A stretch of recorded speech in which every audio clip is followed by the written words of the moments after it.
Sie sehen schon, es war das mit Spannung erwartete TV-Duell zwischen der AfD-Frontfrau Weidel und der Namensgeberin des BSW Wagenknecht. Rund 60 Minuten lieferten sich die beiden einen hitzigen Schlagabtausch. Und Kevin Lux hat die Höhepunkte noch einmal zusammengefasst.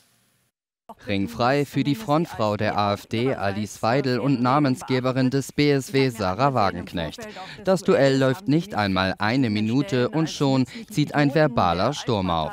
Ich habe mir angesehen, im Vorfeld auch des Duells haben sie mich an verschiedenen Stellen als nützlichen Idioten der Altparteien, als Steigbügelhalter bezeichnet. Mit Ihnen, und das werden die Leute feststellen, wird kein echter politischer Wandel möglich sein.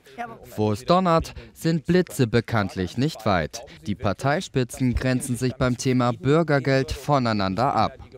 Wir sagen ganz klar, dass Bürgergeld nicht an ausländische Staatsbürger ausgezahlt werden kann. Es ist ein riesiger Milliardenkostenblock. Sahra Wagenknecht sieht das nicht viel anders, vermisst dabei aber die soziale Note.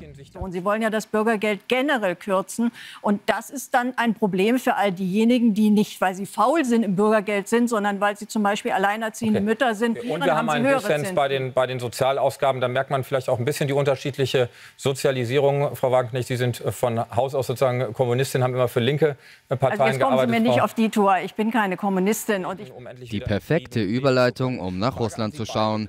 Wie zu erwarten, sind sich die Frauen hier einig. Beide folgen der Argumentation aus Moskau und machen die NATO-Osterweiterung für den Krieg in der Ukraine verantwortlich. Der Krieg ist ausgebrochen. Das ist auch im Vorfeld von vielen westlichen Diplomaten immer wieder thematisiert worden, weil die Russen kein US-Militär an ihrer Grenze haben wollen. Es ist völlig unrealistisch. Die Ukraine wird diesen Krieg nicht gewinnen können. Die setzt noch einen obendrauf.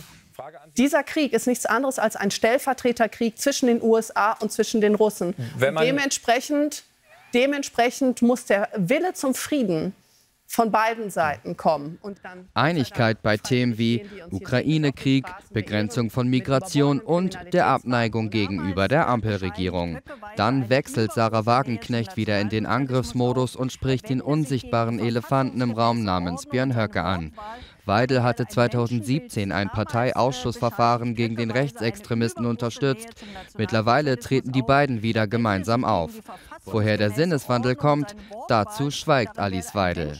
Das ist das, was ich Ihnen auch vorwerfe, dass Sie sich mit diesen Rechtsextremisten, und Herr Höcke ist jemand, der überhaupt kein Problem hat, auch mit Neonazis umzugehen, bei Neonazis aufzutreten, mit denen auch relativ eng verbunden ist, dass Sie sich für diese Leute einspannen lassen. Eine Koalition zwischen AfD und BSW schließt Sahra Wagenknecht somit trotz inhaltlicher Gemeinsamkeiten vorerst aus, sowohl im Bund als auch auf Landesebene.